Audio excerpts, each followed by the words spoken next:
Sorry about that. So, hello everyone, and welcome to our Alberta Skills session. So, before we start, let's give it a couple of minutes for more people to join. But in the meantime, I want to remind you all about the Rehabilitation Advice Line, which is a service here in our province to help people with disabilities to access to more services and to address physical concerns in these difficult times of social isolation during COVID. So so remember, this is here for a lot of us, or for you. Now,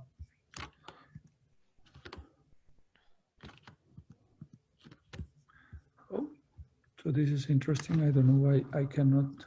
Oh, here it is.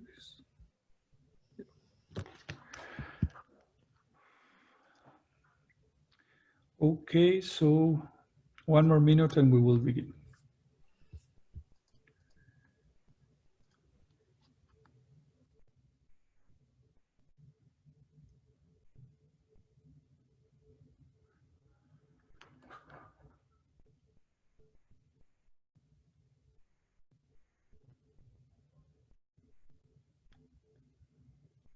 Okay, so welcome everyone to our Alberta. We had a different, we changed the name of the skills now, so it's Alberta Spinal Cord Injury Community Integration Learning Series. So, sorry, Community Interactive Learning Series. So welcome everyone to our webinar under our medical pillar, which is a conversation about bowel health.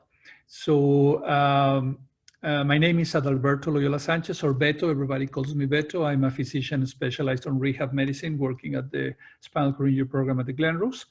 And I will be facilitating this webinar. So I have the pleasure to present two very enthusiastic, passionate, and very knowledgeable experts. And on our professional expert side, we have Marcy Kiklu. Sorry, Marcy, I never managed to pronounce this correctly. It's Kiklich. She's the coordinator for the Spinal Cord Injury program at the Glenrose, the outpatient clinic at the Glenrose. And on our live experience experts, we have Brittany Nunzig. Hopefully I did a better job with that. She's a brilliant disability health advocate and a teacher. So before we move on with the presentation, let me just go through some housekeeping rules. So first, I want to remind all of you that everyone will be muted. There will be a short presentation between Marcy and Brittany.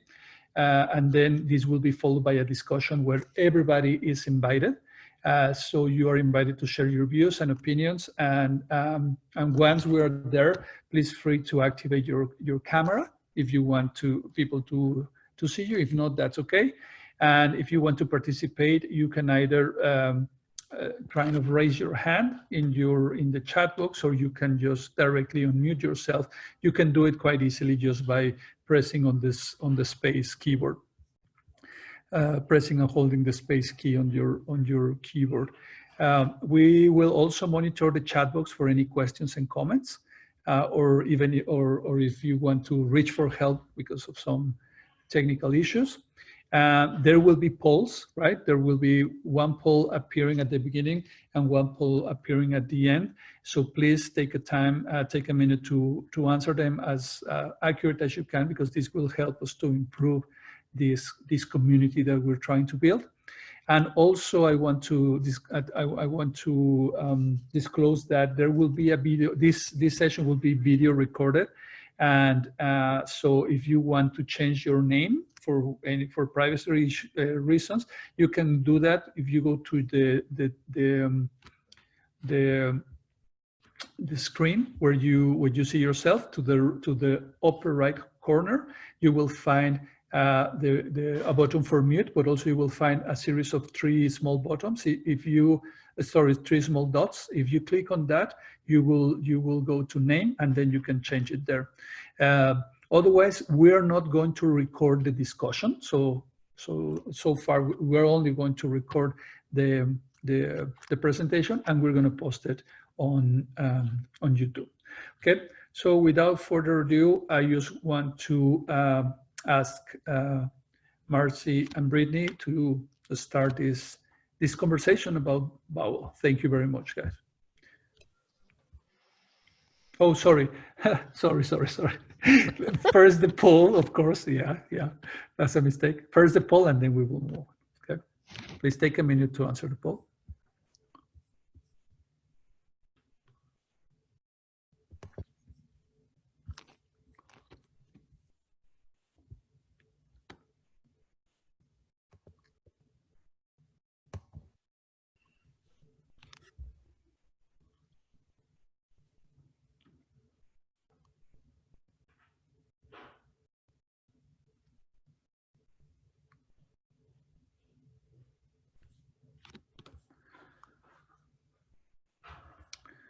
Okay, oh.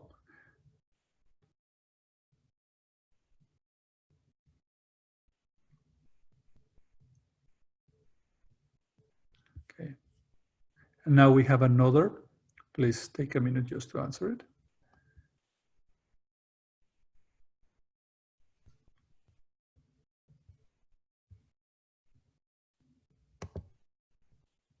So Joanna, I'm not sure I'm seeing this correctly, so let me know when is a good time to just continue.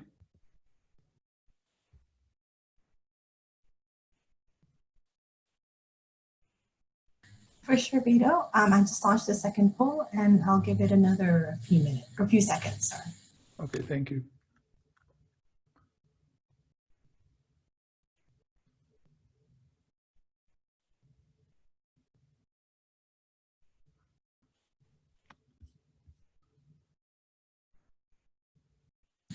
Thanks, everyone. I just ended the poll, Beto. Excellent. Thank you very much. Okay, yeah, I need to wait to close this because I still see the poll here. So, okay, so yeah, perfect. Now let me go. So yeah, it's all yours, Marcy. Thank you.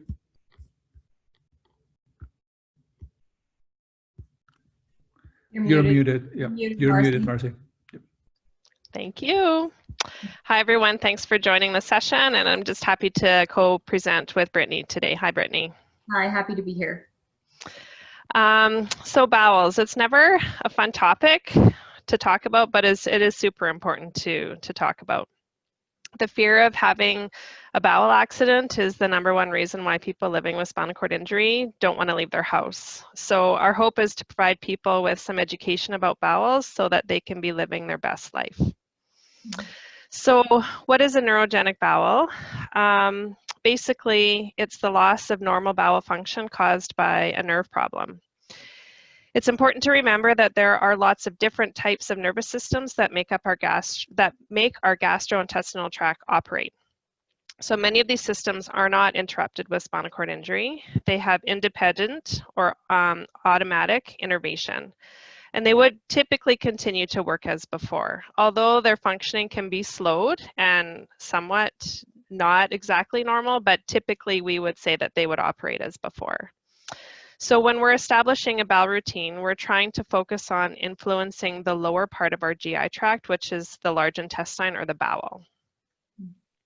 So there are 2 types of neurogenic bowels that we typically see after spinal cord injury. So the black X there in the middle of your screen.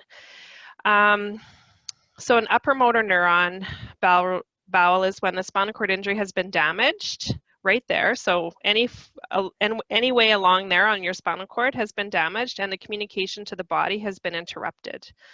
So the reflex is intact. As you can see, there's still nerves running at the very bottom.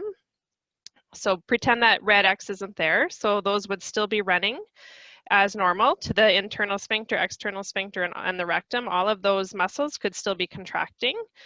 And typically we would say that the sphincters would be closed because the reflex is intact. And so that's why digital stimulation is important. So that's an upper motor neuron bowel. The lower motor neuron, then that would be called reflexive for some people if they've heard that term. The other one is a lower motor neuron or areflexive. And so you can see the red X is there. And so that's when those nerves running to the sphincter and that area are interrupted. And so the muscles and the sphincters stay open, so they wouldn't contract. And that's why manual extraction is typically required here to have the stool pass. So next slide. So why is it important to know what type of bowel you have, Brittany? Good question, Marcy. Really, it's just so that you know how to manage it and which strategies to use to manage your bowel. And for me, my lived experience with this is just, I didn't, because I was so young, I was 13 when I was paralyzed. I had no idea what type of bowel I had, and I didn't really care. I didn't really understand the science behind it, or, you know, the anatomy or physiology of it. So I just went on with what they told me to do at the hospital. But then once I went out on my own, I kind of lost track of my bowel routine because I was busy, I was in university. And so then I started having issues with constipation and just not going properly. And I started getting diarrhea and like having accidents. And it was weird because I hadn't had that in so many years, probably because my mom was making sure I took my bowel meds and all that stuff.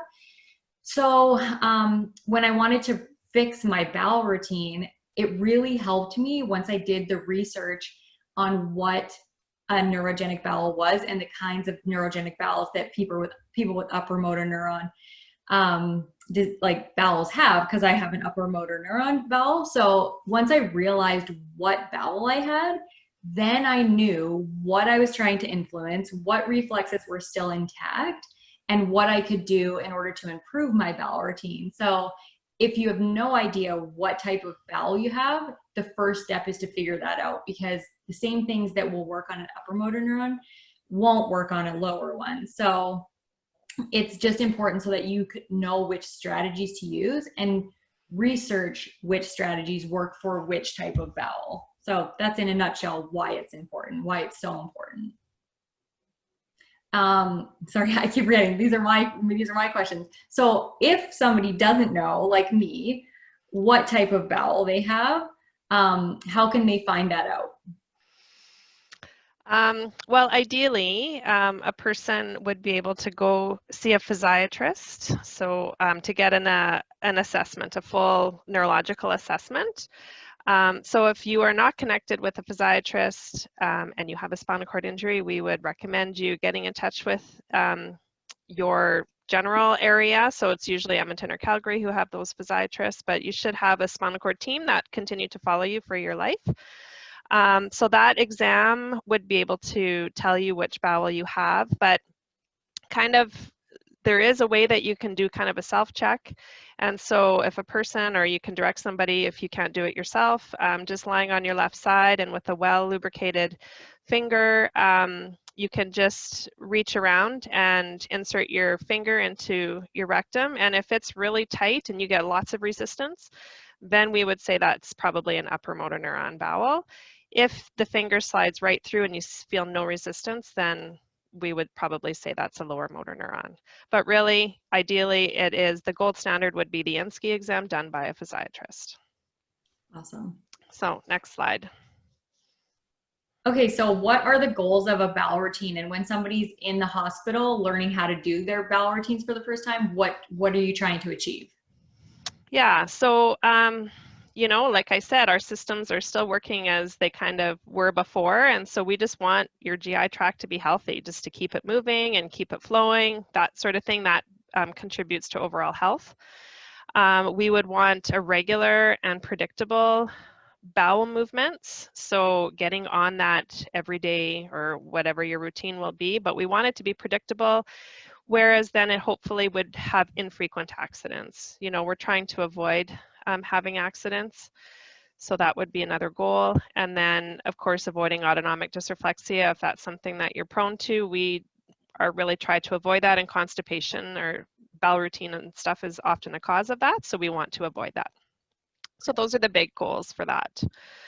What are your specific goals, Brittany? Like what have you developed over the years? So for me, my specific goals are to, and this has taken me a long time to really come to terms with, but to do what's healthy for my body. Because before I just wanted to do what was convenient. So my number one goal is to do what is actually healthy for my gastrointestinal tract, like what is healthy. And then I want to not be bloated. So after the health thing, I just want to not feel like I'm full of poop. And then I want it to take less than 60 minutes. So I don't want it to rule my whole day, but I do want it to be a healthy part of my routine that I do every day. Good. So next slide. Okay, so what does a bowel routine look like for each of the different types of bowels? Right, so this is where I talk a lot. So sorry, everyone, I'll try to move quickly, but so this is the upper motor neuron, or reflexive rather. So I'll talk about that one first. As I mentioned, this is where the reflex is intact, and digital stimulation is typically the key to this one. So if you don't know what digital stimulation is, that it relaxes the muscle to allow the stool to pass, and it stimulates the lower colon to move stool down to the rectum. So this is done with a well-lubricated gloved finger. It's inserted into the rectum, usually just to the first knuckle, and you move slowly in a circular motion. So a person can usually feel when the sphincter or the muscle relaxes, like it just kind of opens up.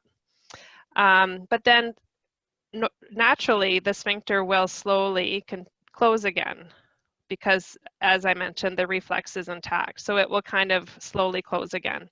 So that's why we suggest doing the digitals up to 3 times, 10 minutes apart will help with the routine. So the 10 minutes allows for your bowel, like your rectal vault where the stool is stored. It will allow time to fill up, and then the digital stimulation will open it, the stool will come down, and then it'll close again, and then the 10 minutes will allow for it to fill up again, and then the sphincter, you do the digital, and then the sphincter will relax. So that is kind of the process of that. So that's the 10, you want to give yourself enough time to do all of those completely, and giving yourself enough time to sit to do that. Ideally, it's 45 to 60 minutes if you time all that out. The last one, we suggest to do a check. And that would just be putting the finger back up without stimulating if you can help it. And then if there's anything there, you can make sure that you can stimulate it and have it come down, but then you're done, you know, because we don't want to risk your skin breakdown or hemorrhoids or anything like that the longer you sit. And then also, there's something I wanted to say about that. Oh yeah, usually if the sphincter is really tight and it doesn't really want to open, it kind of tells you that you're done. That's just another thing to kind of tell you. Also, just as like in my experience, I can kind of tell like my rectum will sink in on like almost to the level of like my anus, like it'll get really small. Oh, okay. When it's done filling. Yeah, like if there's more coming down, it's kind of opens up. I don't know, it's just a strange thing, but it'll be smaller, like it'll be sinking in, like my finger can almost touch my upper sphincter kind of thing. Oh, interesting. Whereas, if it's not, then it's kind of like full, you know, like open. It's like not full of like stool or anything. It's just if there's more up there, it's bigger inside my rectum for some reason. So just wanted to pop in there with that lived experience. So yeah, no, perfect. Yeah, and you'll get to know your body and yeah, and it will talk to you that way.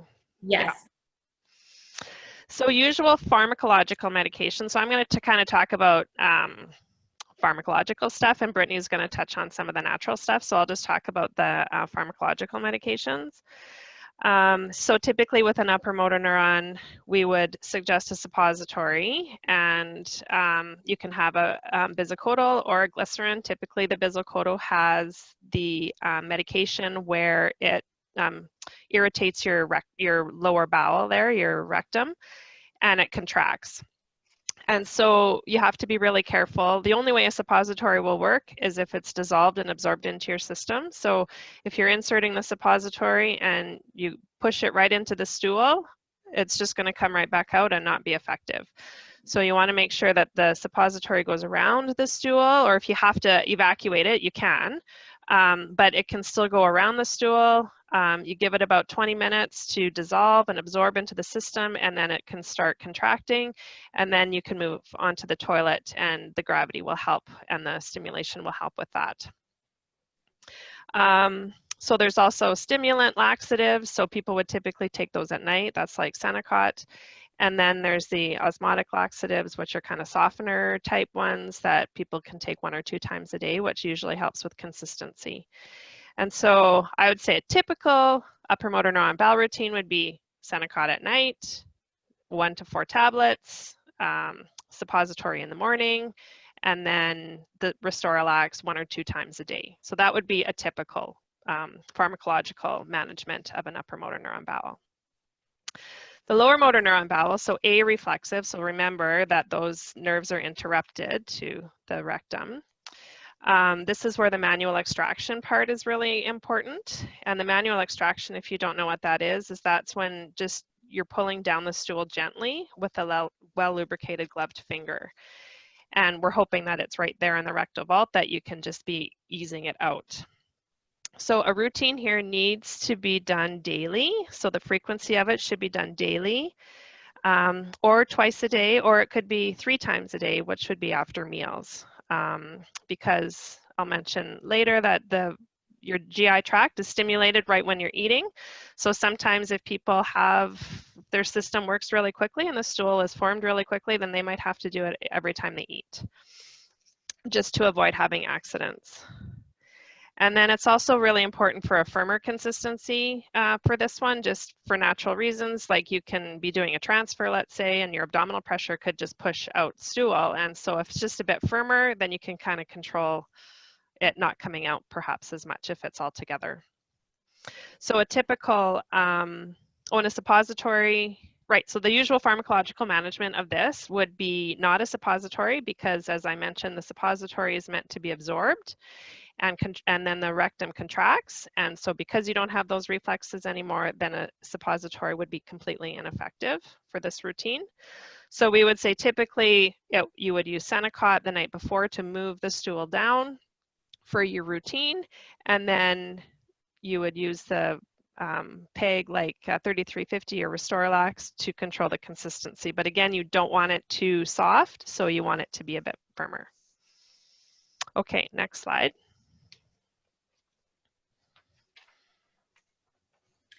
Okay, so what other considerations are there for a good bowel routine? So I just want to point out the Bristol stool chart. I just finished kind of talking about consistency. I've starred kind of where the ideal consistency is for both an upper and a motor neuron. You know, you want it to be between a 3 and a 4 because, you know, ideally you just want it to be moving out soft and not creating any issues, and you're not feeling constipated. The lower motor neuron, maybe a little bit more of a type 3 just because it gives you that firmness, the sausage-like form, just to kind of keep it all together. And then I just wanted to say the graphic over on the right, the osmotic laxatives and stimulants, it's just a good visual on what these do. The Senecot on the right-hand side, the stimulant laxative contracts, moving stool through, and then the osmotic laxatives just use the water in your bowel to kind of keep it soft and move through. So that's just, I thought, a good visual. And I wanted to point out too that typically when people are newly injured and they're in the hospital, we would use a lot of the pharmacological management to help establish a routine. It's really important, as Brittany had said, it's just important to not get backed up and feel bloated and gross. So we want to establish that bowel routine, and sometimes you need the medications to train your bowel to do that. But when people are discharged and of course living at home and they get into their own diet, lifestyle, routine, environment, they can wean themselves off of medications. And you just need to be finding things what works best for you. And typically we would say you'd want to pull yourself off of a laxative for like a stimulant like the Senecot the night before, and because you want to keep the consistency better, and so that's what the osmotic laxatives are for. So you'd maybe want to keep that, and then of course the suppository would be the last thing you want to wean, just because that's the local stimulation that people often still require all the time. So quickly, just a few other considerations. Regularity, doing it the same time every day, just training your bowel to do that. And that could be daily, that can be every second day. That could be Monday, Wednesday, Friday for upper motor neuron bowel routines, totally whatever is working for you. Lower motor neurons, as I mentioned, it could be daily, twice a day, or after every meal, so 3 times a day. And just also a consideration to doing what your bowel did before your injury. Like if you go in the evening time, there's no point in, or you might appreciate that it would be more difficult to train to every day, like in the morning after breakfast. So try to think about what your body was doing before naturally, and if you can move with that, then that might be better for your body rhythm, but you can still also train your bowel to do other things. It just might be a bit more difficult. Doing a bowel routine after you eat, as I mentioned, the colio gastric reflex starts your gastric tract already moving, and so that can help with people to do it regularly and get better results that way. I also wanted to mention sitting, I think, is also important. If you can sit on the commode or toilet or whatever works best for you. Gravity can help in those circumstances, but I wanted to point out that there are often times that people can't sit on the toilet. Like you have a pressure injury, or you get too dizzy, or you don't have somebody to help you transfer, your equipment's broken. Like there's lots of things that can happen, but please don't think that then you don't have to do a bowel routine. Really the most important thing is to be doing the bowel routine regularly, and then you could maybe just shift to doing your bowel routine in bed and with some padding or something, doing it that way, but don't stop your bowel routine. Keep it going. And then when you're able to sit up and use gravity again, then you can do that.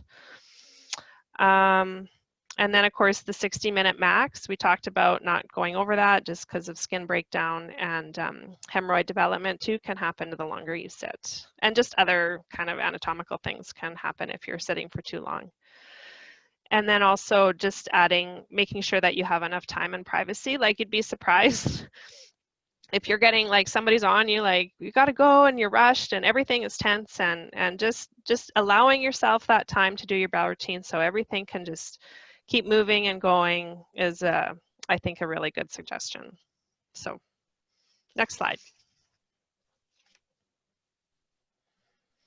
So how do you do your bowel routine, Brittany? What kinds of gems do you have to give us?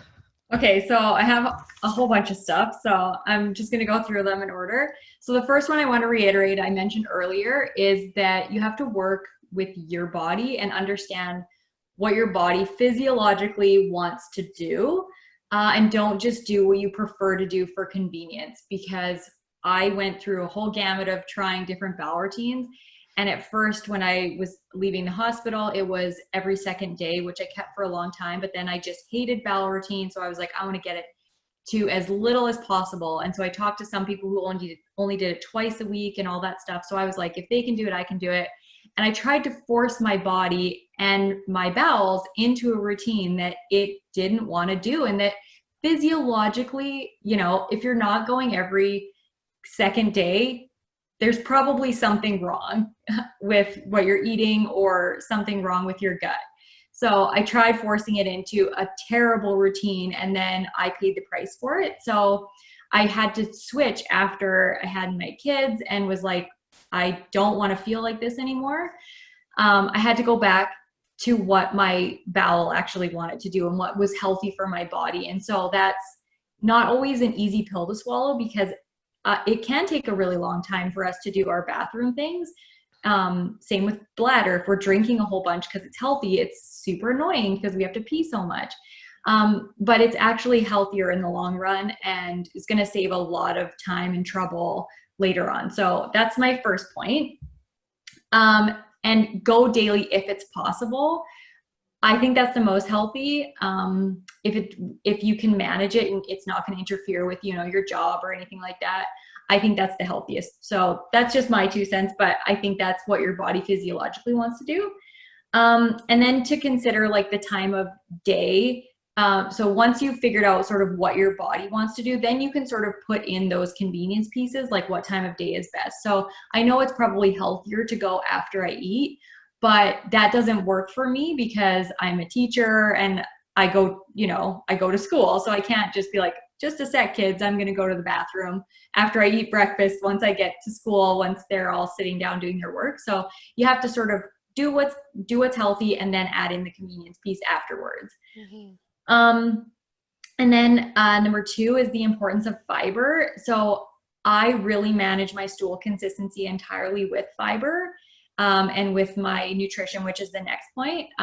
So those 2 things you have a lot of control over your stool consistency if you're willing to put in the work to know which foods will affect your bowel and your stool consistency in a certain way. So if you eat, cheeseburgers and French fries and all that stuff, and you're not willing to eat, salads enough times, then you probably should stay on the medication, because it's more important to poop than it is to not poop.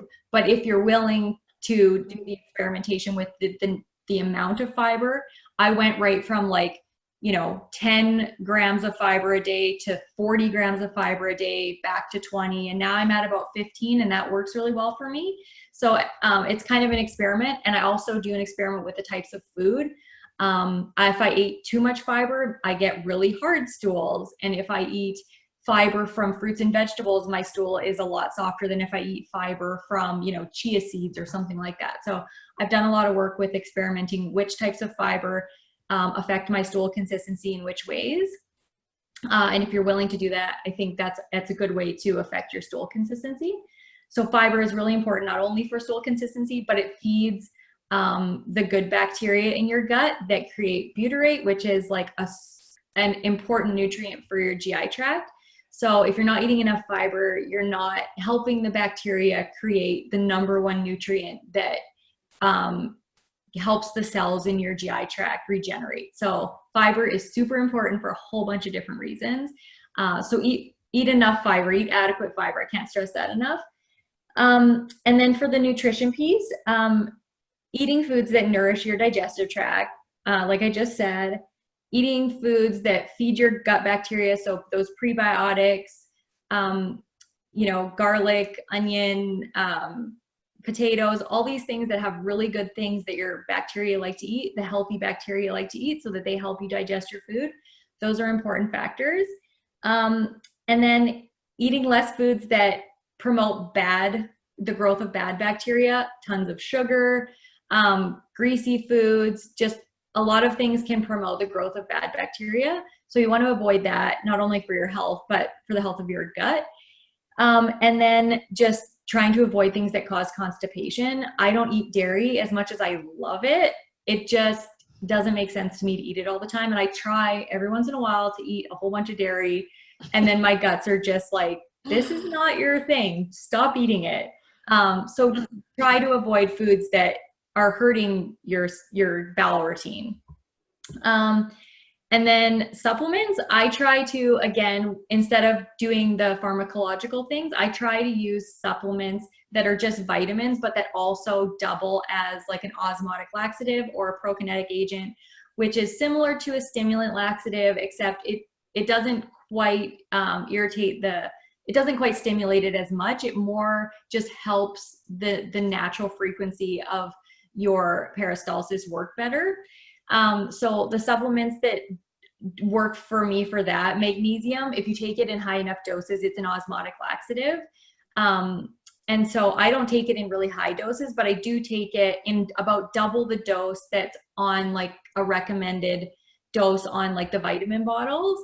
And I do that because my body already needs magnesium. It's really good for your muscles anyway. We're overworking our muscles. So we probably are magnesium deficient a little bit anyway. So I take magnesium for that, for the osmotic laxative benefit. And then ginger is it's also a digestive aid and a prokinetic agent like the magnesium, but it's a digestive bitter. So it also stimulates your gastric juices. So that one kind of does a double duty as well. And it's just a good for you food. So I make ginger tea. I just buy ginger, grate it up into some hot water, boil it for 10 minutes and drink the tea. And you can drink it like super really spicy, or you can just drink it really weak. And sometimes I add lemon to that because that's really healthy too. And then vitamin C is also kind of an osmotic laxative if you take it in high enough doses. So I just take like a 6,000 milligram dose in the morning. which my body probably isn't absorbing all of, and then the rest of it will just come out in my bowels, which will help keep some of the water in my stool. So those are the things that I take for my supplements to try and avoid some of the pharmacological agents. And then the other thing that I do is I just try and pay attention to what's going to help me digest my food better. So things like not overeating. I love the analogy that I read in a book once where it said if you try to mix a salad in a bowl that's too small and you fill it all the way to the top and you're trying to mix it, it's all falling out. So imagine your stomach trying to get all those gastric juices. Like if you're trying to get the salad dressing on all of that lettuce, it's just falling out. It's not working. So that's your stomach trying, if you overeat and you stuff yourself, trying to get the gastric juices to meet with all of those different food particles. It's not going to happen. So you're going to have foods that go through your digestive tract, go to your large intestine where they don't belong, and feed bad bacteria or just cause gas, all kinds of stuff. So you want as much of your food to digest in your stomach or get as small as it can in your stomach before it moves to your small intestine. So don't overeat. I chew my food really well. So I had to actually start counting how much I chewed, because I was one of those people that was like, everybody would be eating and I would be done my plate. And I was like, how is this possible? Like I started watching my kids eat and they chew their food so many times, but we get so busy when we're older and busy. Like even just the way school lunches work, I kind of hate it because they give you 20 minutes and little kids they'll take an hour to eat. You know, my daughter will sit there and take a whole hour, but we don't do that anymore. So I try to chew my food at least 12 times. More if it's like meat or really like fibrous vegetables, just so that I give my body as much help with my teeth so that my stomach's not doing all the work. And then I have mentioned this already, but I try and eat or drink things that are digestive bitters. So peppermint tea, really dark bitter greens, things like that, that just naturally help stimulate your gastric juices. They still stimulate bile. They just make your digestive process, they kind of like oil it, right? It's like oil in the car. If you eat foods that create stimulate those juices, then it's better. It's better for your whole digestive tract. You said that you eat prunes too, right? Yeah, I do that. Yeah, I eat natural things like that as well that will help me if I'm getting backed up. So I'll eat prunes if I think I'm starting to get constipated, and sort of, I talked about this in like the nutrition one too. My poop cocktail is basically like if I'm starting to get constipated, I'll eat like 4 prunes and drink a really strong ginger tea. And I almost always go the next day that way. So prunes are a really big staple in my house if I start to get backed up. And then hard to digest foods, I cook well. So like cruciferous vegetables like broccoli, cauliflower, kale, anything that's like, you know, that you would normally have to chew a lot, you're not going to be able, your teeth will get tired before you eat enough nutrient dense food, right? So sometimes I make sure I cook those vegetables in a way that's going to help me digest them, and that's going to make me be able to get the maximum servings in my body without me just being like, I'm done chewing, because, you know, your jaw will get tired before you get enough of that food in you. And then eating probiotic rich foods. So like yogurts and real sauerkraut, things that are fermented, kombucha, if you buy like kombucha that has low sugar in it, anything that has a good amount of bacteria in it will not only help the food digest that's in your stomach, because the bacteria will help digesting it while it's in your stomach, but if it makes it all the way to your large intestine, then it's going to repopulate some of those healthy bacteria. And especially for those of us with spinal cord injuries that have been on antibiotics, our gut bacteria it's like a minefield every time we take an antibiotic. And just to give an example of like how bad it can be, I stopped taking antibiotics probably like 8.5 years ago, and I've only taken a handful of antibiotics, and I got a comprehensive stool analysis done, and bifidobacteria, which is usually like the #1 bacteria in our human gut, didn't even grow in the culture at all. So I had other healthy bacteria, but you know, I'm not on as many antibiotics as and many of my friends and as many as I used to be on. And if that bacteria, which is kind of like the hero of the human gut, didn't even grow in the culture, there's a problem. So I started working with a naturopath to try and repopulate some of those healthy bacteria. But yeah, it's our gut's kind of a minefield because of our antibiotic use. So those are like the digestive things. I just try to help my body do what it needs to do and give it the things that it needs in order to do what it does best. And then another thing I do is abdominal massage. So this is really controversial, and some people think that it doesn't do anything at all. But your abdomen, your large intestine starts on the right side of your body, just at your like hip bone, goes up kind of like under your rib cage, goes across your stomach, and then down on the left side to where it meets your colon. And so I just do every night when I get into bed before I go to sleep, and it's like maybe a minute, 2 minutes. I just give it a gentle circular massage starting at my right hip bone, go up to my rib cage, across, and then down. And then I do that before I do bowel routine in the morning too. And I know it works because I'll do it and I'll get gas out. So it's pushing something around. Whether it can get large stools out, I'm not sure, but it definitely helps me. So I do that as well. And then another thing that I do pretty religiously, which sometimes is a little uncomfortable, I always sleep on my left side. Mm-hmm. And that just helps get the stool that's in your colon down your transverse colon, which is the one that crosses your stomach straight across. So if you sleep on your left side, it moves that down towards your descending colon, which then goes to your rectum.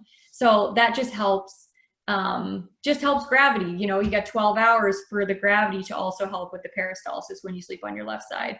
So that's a whole lot of things that I do, and it's been a lot of learning over the years.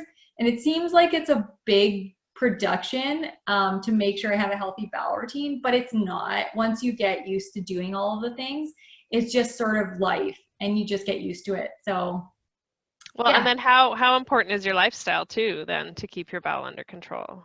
So I would say that lifestyle, for me, my lifestyle has to fit around my bowel routine, not the other way around. Like, it's not my bowel routine that has to fit into my lifestyle. It's my lifestyle that has to fit into my bowel and my bladder health. And that took me a long time to come to terms with, because I just was like, I hate everything about bowel routine. And so I tried to find things that make it not so horrible, but nothing you do, no pharmacological agents, none of that stuff is going to be super successful if you're not committed to having a healthy bowel. You can eat like junk every day and take, Senecot for the rest of your life, but you'll get to 50 years old or 60 years old and your bowel is eventually going to be like, I'm done, so you need to help your body be healthy and make sure that you make your bowel and bladder health part of your lifestyle. And yeah, so some of the things that I do to just make my bowel routine not so horrible is like, I wanted to read more books a year. So now I read when my suppository goes in, and I sit on the toilet and I at least give my body 5 minutes to try and move the stool by itself once I get on the toilet. So that's like a 20 minutes of book reading that I didn't have before. And I've read so many more books just by doing that. So try and find something that, instead of it just being wasted time, it's extra time that you get to do something with.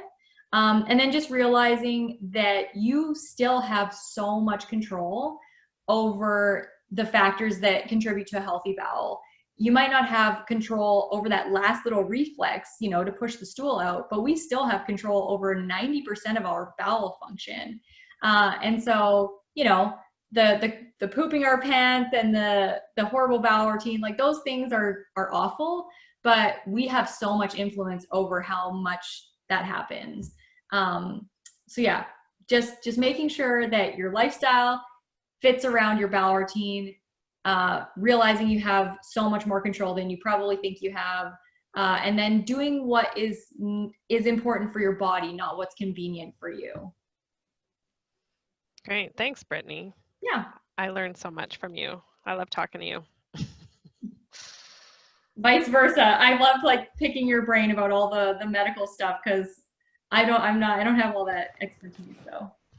Well, thank you very much to both of you. I think this was a fascinating conversation you had between the two of you. So now let's open it up to the rest of the group. And thanks for listening, guys. That's it. Yeah, nothing more to add. nothing more. Okay. What Yeah, about you, no, Marcy? thank you. Yeah, no, just glad people tuned in and hope we can do this again. Yeah. Perfect. Thank you much. Thank you very much. Stay tuned for the next one. That is going to be on. I forgot.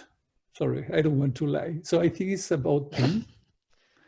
Oh no, it's FES. FES, I think. Mm. Yeah, functional electrical stimulation. So I don't know, but it's coming. So just be aware that it's coming. Okay.